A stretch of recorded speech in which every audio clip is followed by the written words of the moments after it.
ونستغفره ونؤمن به ونتوكل عليه ونعوذ بالله من شرور أنفسنا ومن سيئات أعمالنا من يهده الله فلا مضل له ومن يضلله فلا هادي له ونشهد أن لا إله إلا الله وحده لا شريك له ونشهد أن سيدنا ومولانا محمدا عبده ورسوله اما بعد صدر محترم علماء کرام اور معزز حاضرین جلسہ، جس مبارک عنوان اور جس موضوع کے ماتحت اس جلسے کو بلایا گیا ہے، میں اس موضوع کے انتخاب اور اس اجلاس کی غرض و غایت پر آپ حضرات کو مبارکباد دیتا ہوں۔ نبی کریم علیہ الصلاۃ والسلام نبوت کی زندگی آپ کی، جس کی ابتدا 40 سال کے مدت پہنچنے کے بعد ہوئی اور 63 سال پر آپ پس پردہ تشریف لے گئے، یہ کل 23 سالہ دور نبوت ہے۔ اللہ تعالیٰ کو منظور تھا کہ 23 سال میں دنیا کا سب سے کامل و مکمل آسمانی مذہب پایہ تکمیل کو پہنچ جائے گا۔ چنانچہ جب پایہ تکمیل کو پہنچ گیا تو نبی کریم علیہ الصلاۃ والسلام کے سامنے ایسی علامات آنے لگیں کہ اب آپ اپنے رفیق اعلیٰ سے جا ملیں گے۔ آپ حج کے لیے تشریف لے گئے۔ عبادات کے اندر سب سے آخری عبادت جو فرض ہوئی وہ حج ہے۔ آپ نے اعلان فرمایا کہ میں اب حج کے لیے جا رہا ہوں۔ صحابہ نے ہزاروں نمازیں آپ کے پیچھے پڑھی تھیں۔ تقریباً 9 رمضان آپ کے ساتھ گزارے تھے۔ جانتے تھے کہ کس طرح نماز پڑھی جائے گی، کس طرح روزہ رکھا جائے گا۔ رسول اللہ صلی اللہ علیہ وسلم کو نماز پڑھتے دیکھا تھا، روزہ رکھتے دیکھا تھا، حج کرتے ہجرت کے بعد نہیں دیکھا تھا، یا یوں کہیے کہ فرض ہونے کے بعد حج کرتے ہوئے نہیں دیکھا تھا۔ جب مکہ فتح ہو گیا اور کعبۃ اللہ حکومت اسلامی میں آ گیا تو اب نبی کریم علیہ الصلاۃ والسلام نے پہلے سال حج نہیں فرمایا۔ ابوبکر صدیق رضی اللہ تعالی عنہ کو امیر حج بنا کر بھیجا، حضرت علی کرم اللہ وجہہ کو بعد میں۔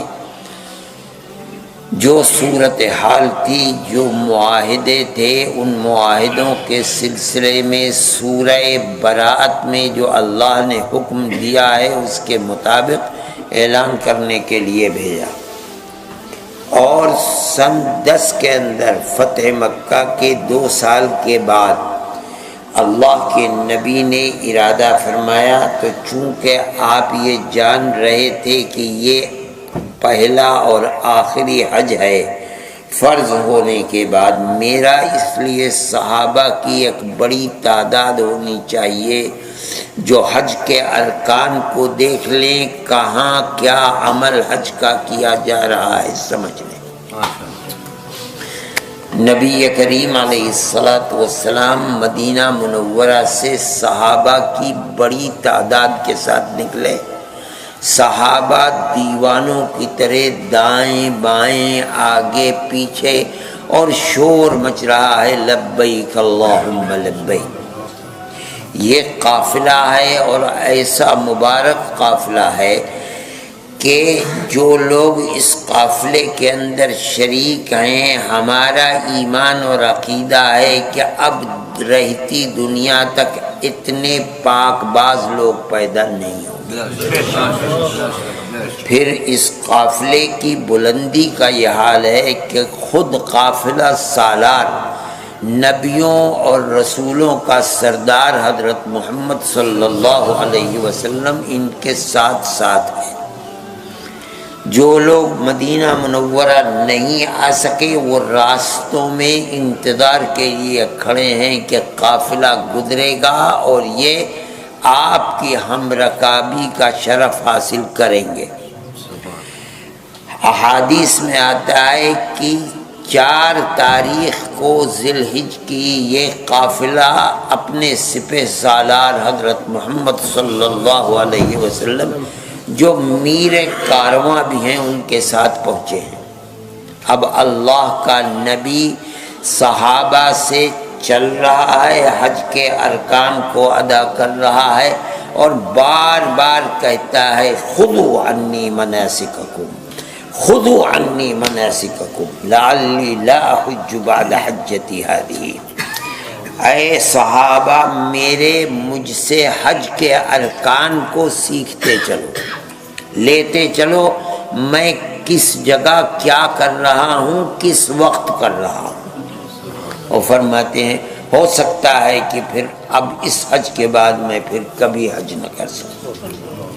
صحابہ کرام رضوان اللہ علیہم اجمعین دیوانوں کی طرح آپ سے حج کے طریقے کو سیکھ رہے ہیں اور سیکھتے چلتے ہیں۔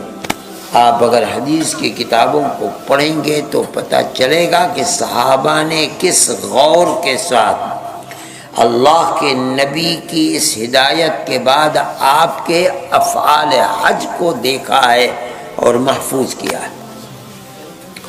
صحابی کہتا ہے کوئی آپ کے تمام ارکان کے انا اعلمکم بصلاۃ رسول اللہ صلی اللہ علیہ وسلم، میں اللہ کے نبی کی نماز کیسی تھی اوروں کے مقابلے میں زیادہ جاننے والا ہوں۔ صحابہ اور تابعین اکٹھے ہو جاتے تھے، بتاؤ کیسے، وہ سناتے تھے اور اس کی تصدیق کرتے تھے۔ کوئی کہتا ہے انا اعلمکم بحج رسول اللہ صلی اللہ علیہ وسلم، اور پورے ایک 2 1.5 صفحے کی روایت کو بیان کرتے چلے جاتے ہیں۔ نبی کریم علیہ الصلوۃ والسلام نے مینا کے اندر ایک تقریر فرمائی، صحابہ تو دیوانوں کی طرح جمع تھے، اور وہ تقریر کیا ہے، اگر احادیث کو دیکھا جائے تو ایسا لگتا ہے کہ نبی کریم علیہ الصلوۃ والسلام نے جو سمجھ رہے ہیں کہ بس اب میں دنیا سے جانے والا ہوں، اس لیے کہ قرآن کی آیت نازل ہو چکی کہ آج ہم نے تمہارے دین کو مکمل کر دیا۔ آپ نے ایسا لگتا ہے کہ اس تقریر کے اندر 23 سالہ دور نبوت میں جو اہم تعلیمات تھیں، جو سبق صحابہ کو دیے تھے، آپ نے مختصر انداز میں ان کو دہرا دیا۔ یاد کر لو، اب میں جا رہا ہوں، اور اس کے 2.5-3 مہینے کے بعد آپ اس دنیا سے تشریف لے گئے۔ آپ نے وہاں اس تقریر کے بعد صحابہ سے فرمایا الا هل بلغت، مجھے بتاؤ کہ کیا میں نے جو اللہ کی امانت میرے پاس تھی دین محمدی، کیا میں نے وہ دین تم تک پہنچا دیا یا نہیں پہنچایا؟ صحابہ نے بیک زبان عرض کیا یا رسول اللہ بلا، آپ نے دین پورا پہنچا دیا۔ اللہ کے نبی نے انگلی اس طرح اٹھائی اور 3 مرتبہ فرمایا اللہم اشہد، اللہم اشہد، اللہم اشہد، اے اللہ ان کے گواہ بن جائیے، اے اللہ ان کے گواہ بن جائیے، اے اللہ ان کے گواہ بن جائیے۔ مطلب یہ ہے کہ جو امانت آپ نے میرے سپرد کی تھی، جن کو پہنچانی تھی میں نے ان کو پہنچا دیا، ان کے علاوہ تو کوئی اور امین ہے نہیں۔ اس کا مطلب یہ ہوا کہ نبی کریم علیہ الصلوۃ والسلام مطمئن ہیں کہ میں نے اللہ کی امانت جو حقدار تھے ان کو پہنچا دی، اور جو لوگ حقدار تھے ان سے آپ نے تصدیق کرا لی، اور تصدیق کرانے کے بعد اللہ کو گواہ بنا رہا ہے، اللہ آپ گواہ بن جائیے، کل قیامت کے دن میرا دامن بالکل پاک و صاف ہے، اور جو آپ نے مجھے دیا تھا، جن لوگوں تک پہنچانے کے لیے دیا تھا، میں نے رات اور دن جو محنت کر سکتا تھا وہ کر کے ایک جماعت ایسی پیدا کر دی کہ جو اس امانت کے اٹھانے اور تحمل کی اہل بن گئی ہے، اور وہ جماعت آپ کے سامنے ہے، وہ زبان سے اقرار کر رہی ہے کہ آپ نے ہمیں امانت پہنچا دی۔ اے اللہ آپ گواہ بن جائیے۔ اللہ کو گواہ بنا کر آپ تھوڑے دن دنیا میں رہے، اس کے بعد پس پردہ تشریف لے گئے، لیکن تشریف لے جانے کے بعد ایسی ایک جماعت بنا کر گئے ہیں کہ جو آپ شخصیت کے ارد گرد، آپ کے دین کے ارد گرد اتنا بڑا قلعہ ہے کہ جب تک وہ اپنی جگہ موجود ہے اور وہ لوگ ثقہ ہیں، عادل ہیں، اور ہمارا ایمان ہے کہ وہ قیامت تک پیدا ہونے والے ہر طبقے سے زیادہ بلند و برتر ہیں۔ جب تک اس جماعت نے چاروں طرف سے آپ کی ذات کو اور آپ کے دین کو گھیرے میں لے رکھا ہے، دین کا کچھ بگڑتا نہیں۔ وہ اتنے بلند و برتر اور مضبوط پہاڑ ہیں کہ ان کے ہوتے ہوئے دین پر شب خون نہیں مارا جا سکتا۔ اسی لیے ہر باطل دنیا کے اندر جب نقب لگانا چاہتا ہے تو سب سے پہلے صحابہ کی ثقافت پر حملہ کرتا ہے۔ جب تک ان کی ثقافت پر حملہ نہیں ہوگا اس وقت تک دین کا کچھ نہیں بگڑ سکتا۔ قرآن کو لانے والے وہی ہیں، قرآن کو آپ سے لے کر منتقل کرنے والے وہی ہیں، الفاظ قرآن کو آپ سے لے کر منتقل کرنے والے الی یوم القیامہ۔ قرآن کے الفاظ میں مراد خداوندی کیا ہے، اللہ کیا فرمانا چاہتا ہے، آپ سے سیکھ کر منتقل کرنے والے قیامت تک وہی لوگ ہیں۔ سارا دین حدیث، ہر چیز کو رسول اللہ سے لے کر اور آج تک اور آج کے بعد قیامت تک وہی لوگ منتقل کرنے والے ہیں۔ جو طبقہ یعنی اہل سنت والجماعت ان کو قابل اعتماد مانتا ہے، رسول اللہ کا صحیح امین مانتا ہے، اس کے نزدیک آج سے 1400 سال پہلے جیسا قرآن تھا آج بھی ویسے ہی اور قیامت تک ویسے ہی رہے گا۔ ہاں وہ لوگ جب ان کو ثقہ نہیں مانیں گے تو اس وقت دین کی دیواریں ٹوٹنے لگیں گی۔ اسی لیے علامات قیامت میں ایک حدیث میں نبی کریم علیہ الصلوۃ والسلام نے فرمایا اذا فعلت امتی 15 خصلۃ حل بها البلاء، میری امت جب 15 کام کرنے لگے گی تو امت پر رحمت کے دروازے بند ہو جائیں گے، مصیبتوں کے پہاڑ ٹوٹنے لگیں گے۔ تو صحابہ نے عرض کیا کہ یا رسول اللہ وما ہے، یہ کیا ہے، ہمیں بتائیے تاکہ ہم ان کے خلاف جہاد کرتے رہیں، اپنے معاشرے میں ان کو نہ گھسنے دیں، یعنی بالفاظ دیگر اللہ کی رحمت کے دروازے کو بند نہ ہونے دیں۔ تو نبی کریم علیہ الصلوۃ والسلام نے ایک ایک کر کے صحابہ کو بتلائی ہیں۔ اس کے آخر کے اندر ایک چیز فرمائی وہ بڑی اہم چیز ہے. فرمایا اور جب تم دیکھو وَلَعْنَ آخِرُ هَذِهِ الْأُمَّةِ أَوَّلَهَا، جب امت کے بعد کے آنے والے بالکل جو چوٹی پر امت میں بیٹھتے ہیں ان کے اوپر لعنت بھیجنے لگے.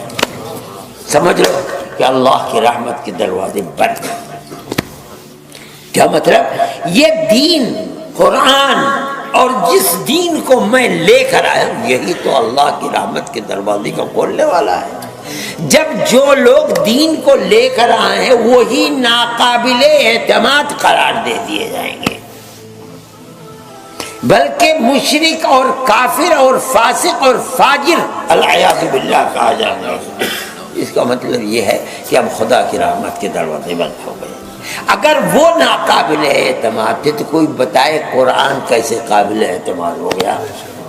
اگر وہی ناقابل اعتماد تھے تو بخاری، مسلم، ابو داؤد، ترمذی، نسائی، ابن ماجہ، موطا ان کی کیا حقیقت ہے؟ ان سب کی بنیاد تو صحابہ کرام رضوان اللہ علیہم اجمعین ہی ہے، جنہوں نے رسول اللہ صلی اللہ علیہ وسلم کی زبان مبارک سے قرآن و حدیث کو سنا اور پتھر کی لکیر کی طرح محفوظ کر لیا. اور وہی لوگ ناقابل اعتماد ہو. دین کہاں سے محفوظ رہے گا؟ دین تو محفوظ نہیں رہ سکتا. اللہ نے اسی بنیاد کے اوپر قرآن میں رضی اللہ عنہم ورضوا عنہ اعلان کر دیا وہ اللہ سے راضی ہیں اور اللہ ان سے راضی ہے. اور ایک بات، ان لوگوں نے دین کو لیا، یہ اللہ کے نبی سے سب سے زیادہ اللہ کے بعد اللہ کے نبی ان کے محبوب تھے، ان سے محبت کرنے والے تھے.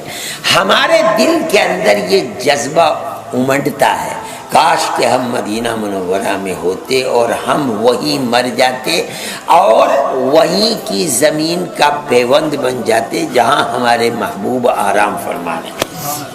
ہونا یہ چاہیے تھا کہ جب اللہ کے نبی مدینہ منورہ میں پس پردہ تشریف لے گئے اور آرام فرما رہے، ہر صحابی ہاتھ پیر توڑ کر یہیں بیٹھ جاتا اب ہم بھی یہیں مریں گے اور کل کو قیامت کے دن اللہ کے نبی کے ساتھ یہیں سے اٹھیں گے. یہ جذبہ ہونا چاہیے تھا. مگر محدثین فرماتے ہیں کہ صحابہ میں مدینہ منورہ میں مر کر دفن ہونے والے کم ہیں بمقابلہ ان کے جو باہر جا کر کے مرے ہیں. کیا مطلب ہے؟ مطلب ہے کہ ہر صحابی اس امانت کو جو اللہ نے نبی کو دی تھی اور نبی نے وہ امانت صحابہ کو دے دی اور یہ فرما کر گئے فَلْيُبَلِّغِ الشَّاهِدُ الْغَائِبَ، جو آج براہ راست مجھ سے لے رہا ہے دین کی امانت کو وہ لے کر بیٹھ نہ جائے بلکہ ان لوگوں تک پہنچائے جو آج نہیں ہے. اور فرمایا کہ اگر کوئی شخص اس امانت کو لے کر بیٹھ جائے گا اور بتائے گا نہیں، پہنچائے گا نہیں، خیانت کرے گا، الجم بلجام من النار یوم القیامہ، قیامت کے دن جہنم کی آگ کی لگام منہ میں لگائی جائے گی. صحابہ جو تھے اس امانت محمدیہ کو لے کر کے جو جہاں تک جا سکتا تھا چلا گیا، افریقہ کے جنگلوں کے اندر گزارے اور اللہ نے جو ان کو اللہ کے نبی کے دیدار اور آپ کی صحبت کی بنیاد پر جو ان کے دلوں میں آگ رکھی تھی اور قبولیت عطا فرمائی تھی، قوموں کی قومیں، ملکوں کے ملک ان کے ہاتھ پر ایمان لے آئے. یہ ان کی عظمت تھی اور یہ عظمت قیامت تک کے لیے امر ہے. جو لوگ ان کو برا، آج ہی نہیں اس زمانے میں بھی، زمانے نبوت میں بھی ان کو برا کہا جاتا تھا، مخالفین اسلام کے آج ہی نہیں اس زمانے میں بھی تھے.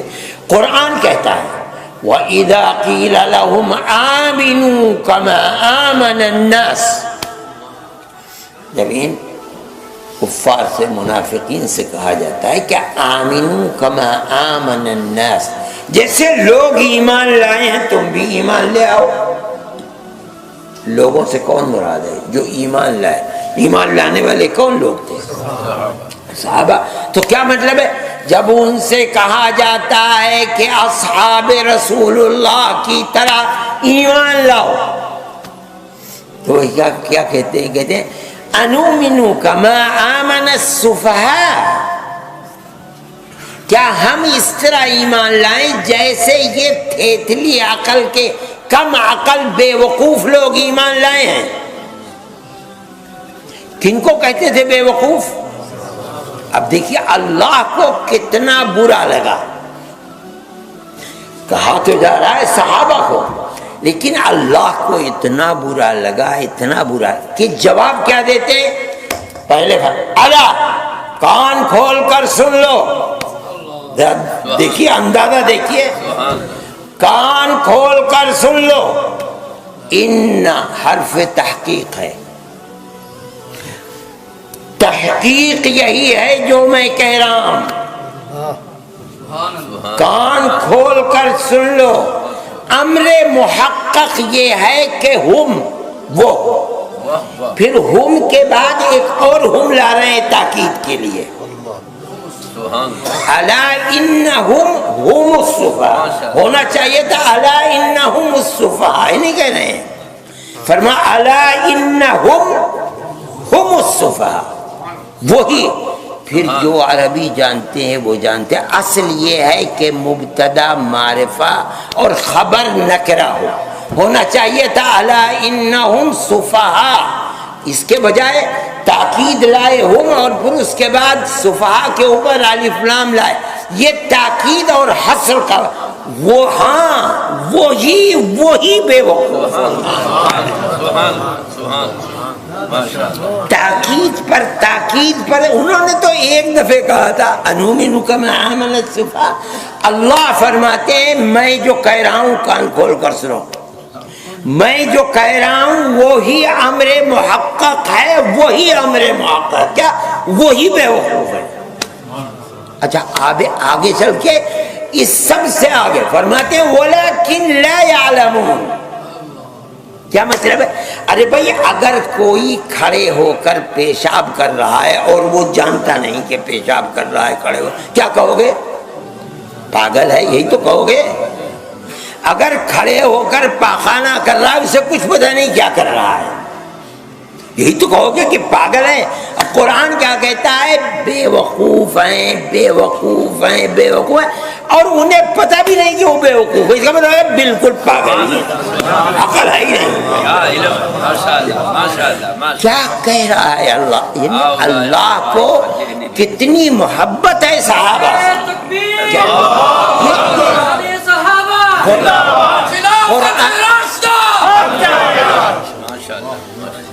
قرآن کی طرز تعبیر کو دیکھیے، اس کو کتنا برا لگا ہے کہ صحابہ کو علم نبوت کے جو سب سے بڑے امین ہیں، اور وہ علم نبوت جس کی حکومت الی یوم القیامہ چلے گی.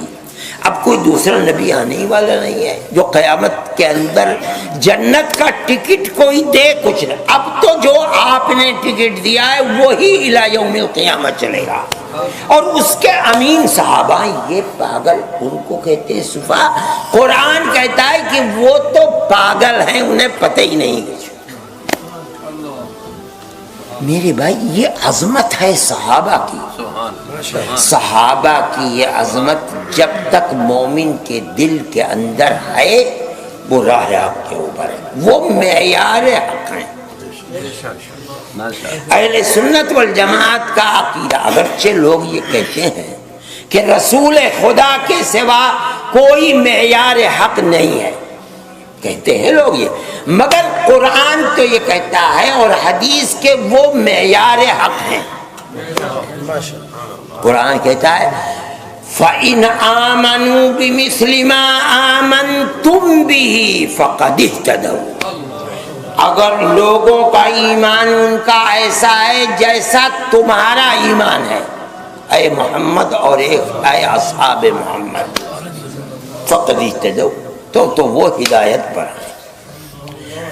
اگر ان کا ایمان تمہارا جیسا ایمان نہیں ہے تو وہ ہدایت کے اوپر نہیں ہے۔ اس کا کیا مطلب ہے؟ معیار حق کا تمہارا ایمان ہے۔ قیامت تک اگر کسی کا ایمان تمہارے ایمان کیا، اللہ نے سرٹیفکیٹ دے دیا فقط اہتدوا۔ اس لیے اہل سنت والجماعت کا تو مسلک یہی ہے کہ صحابہ معیار حق ہیں۔ کوئی اگر ان کو فاسق و فاجر العیاذ باللہ کہتا ہے، میں کہوں گا قرآن سے وہی فاسق ہے اور وہ پاگل ہے۔ میں نہیں کہہ رہا ہوں، قرآن کا انداز تعبیر یہی ہے۔ کوئی کہتا ہے وہ معیار حق نہیں ہے، میں کہتا ہوں وہی معیار حق ہے۔ اللہ کے نبی نے بھی فرما دیا ما انا علیہ واصحابی، فرمایا 73 فرقے ہوں گے، اور جگہ 72 ہوئے، میرے یہاں 73 فرقے ہوں گے۔ کلہم فی النار الا واحدۃ۔ صحابہ نے عرض کیا من ہم یا رسول اللہ، وہ کون ہے؟ اللہ کے نبی نے نہیں بتلایا۔ کون ہے کا مطلب تو یہ ہوتا کہ بھئی صحابہ ہیں یا تابعین ہیں، تبع تابعین ہیں، کون ہیں؟ عرب کے لوگ ہیں، عجم کے لوگ ہیں کہ نہیں؟ نہیں فرماتے۔ جواب جو ہونا چاہیے تھا من ہم کا، وہ جواب رسول اللہ نے نہیں دیا۔ تو پھر کیا فرمایا؟ کون ہے کون نہیں ہے اس کی کوئی بحث نہیں، عرب اور عجم کی بات یہ ہے وہ طریقے کو جو اپنائے گا وہی جنتی ہوگا، جو نہیں اپنائے گا وہ جہنمی ہے۔ وہ طریقہ کیا ہے؟ ما انا علیہ واصحابی، جس پر میں ہوں اور میرے صحابہ۔ یہ کوئی بحث ہی نہیں کہ آج یا کل یا عرب یا عجم، اس سے کوئی بحث نہیں۔ بحث یہ ہے کہ جنت تک پہنچانے والی چیز جہنم سے بچانے والا راستہ ہے کیا؟ وہ ایک ہی راستہ ہے، چاہے کوئی اپنا لے، آج اپنا لے، کل کو اپنا لے، 1400 سال کے بعد اپنائے، 2000 سال کے بعد آئے، عرب اپنائے یا عجم اپنائے، وہ ایک ہی راستہ ہے۔ اور وہ کیا ہے؟ رسول اللہ اور اصحاب رسول اللہ کا۔ رسول اللہ کہہ سکتا تھا میرا راستہ، نہیں فرمایا۔ جو لوگ سب سے پہلے امین ہیں اور جو اپنی موت سے پہلے اتنی مضبوط بنیاد بنا دیں گے اسلام کی کہ قیامت تک ہر باطل اکھاڑنا چاہے گا، باطل مٹ جائے گا، مگر وہ تو بنیاد اکھڑے گی نہیں۔ وہ کون لوگ ہیں؟ وہ صحابہ۔ اس لیے اور یہ کہ صحابہ جس راستے کو اختیار کریں گے وہ میرا ہی ہوگا، مجھ سے ہٹ کر نہیں۔ یہ اتنی بڑی شہادت ہے کہ اس سے بڑی شہادت کوئی اور نہیں ہے۔ میرے بھائی، یہ صحابہ کی عظمت ہے، اور اتنی عظمت ہے کہ اس کو بے شمار کتابیں اور قرآن کی آیت پورا قرآن صحابہ کی صداقت، ان کی امانت پر بول رہا ہے۔ اگر ان کی امانت اور صداقت نہیں ہوگی تو قرآن کو اللہ کی کتاب کہنا اور جیسا نازل ہوا تھا ویسے ہی ماننا مشکل ہو جائے گا۔ اس لیے اہل سنت والجماعت کا تو عقیدہ ہے، ایمان ہے۔ ہمیں اس اپنے ایمان اور عقیدے کو اتنا عام کرنا چاہیے کہ موجودہ نسلیں نہیں جانتی کہ کیا اہمیت ہے۔ ان کو بتانا چاہیے کہ اس عقیدے کی اہمیت کیا ہے۔ بغیر اس عقیدے کے دین و ایمان اور قرآن محفوظ نہیں رہ سکتا۔ میں پھر مبارکباد دیتا ہوں اور دعا کرتا ہوں کہ اللہ تعالیٰ اس اجتماع کو مقبول فرمائے، اور اس عقیدے کو جو سلف صالح کا عقیدہ ہے الصحابۃ کلہم عدو، اللہ اس عقیدے کو مضبوط سے مضبوط تر فرمائے، اور ہمیں اور ہماری آنے والی نسلوں کو اس کی حفاظت اور اس عقیدے پر قائم رہنے اور مضبوطی کے ساتھ پکڑنے کی توفیق عطا فرمائے۔ وصلی اللہ تعالی علی خیر خلقہ سیدنا محمد وعلی آلہ واصحابہ اجمعین۔